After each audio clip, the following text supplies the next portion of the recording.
नाज़रीन, अवामी न्यूज़ पर आवां खे कंहिं ब्रेकिंग न्यूज़ ॾींदा हलूं त कराची में सिंध जे वॾे वज़ीर जी सरबराही में सिंध काबीना 1 खां 5 ग्रेड ताईं जल्द नौकरियूं ॾियण जो फ़ैसिलो कयो आहे। सिंध जे वॾे वज़ीर सैयद मुराद अली शाह चयो आहे त नयूं भर्तियूं मक़ामी डोमिसाइल जी बुनियाद ते कयूं वेंदियूं। नाज़रीन, अवामी न्यूज़ पर आवां खे कंहिं ब्रेकिंग न्यूज़ ॾींदा हलूं त कराची में सिंध जे वॾे वज़ीर जी सरबराही में सिंध काबीना 1 खां 5 ग्रेड ताईं जल्द नौकरियूं ॾियण जो फ़ैसिलो कयो आहे। सिंध जे वॾे वज़ीर सैयद मुराद अली शाह चयो आहे त नयूं भर्तियूं मक़ामी डोमिसाइल जी बुनियाद ते कयूं वेंदियूं। हिन हवाले खां असां सां गॾु लाइन ते मौजूद है अवामी न्यूज़ जो रिपोर्टर फिदा हुसैन मरी। जी फिदा, हिन हवाले खां तव्हां वटि कहिड़ा तफ़सीलात आहिनि?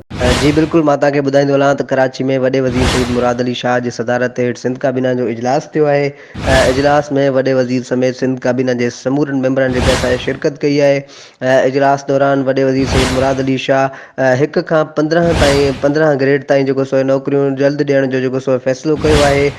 इजलास में जेको सो कंप्यूटर ऑपरेटर जो जेको सो ग्रेड आहे उहे 8 ऐं 7 मां वधाए जेको सो 12 करण जो जेको सो मंज़ूरी ॾिनी वई आहे, जॾहिं त डेटा एंट्री ऑपरेटर जो ग्रेड 11 ऐं 12 मां वधाए जेको सो 17 करण जी बि जेको सो मंज़ूरी ॾिनी वई आहे। मां तव्हांखे ॿुधाईंदो हलां त वॾे वज़ीर सैयद मुराद अली शाह जेको सो इजलास में ॻाल्हाईंदे चयो त नयूं भर्तियूं जेको सो मक़ामी डोमिसाइल जे जेको सो बुनियाद ते कयूं वेंदियूं। जी।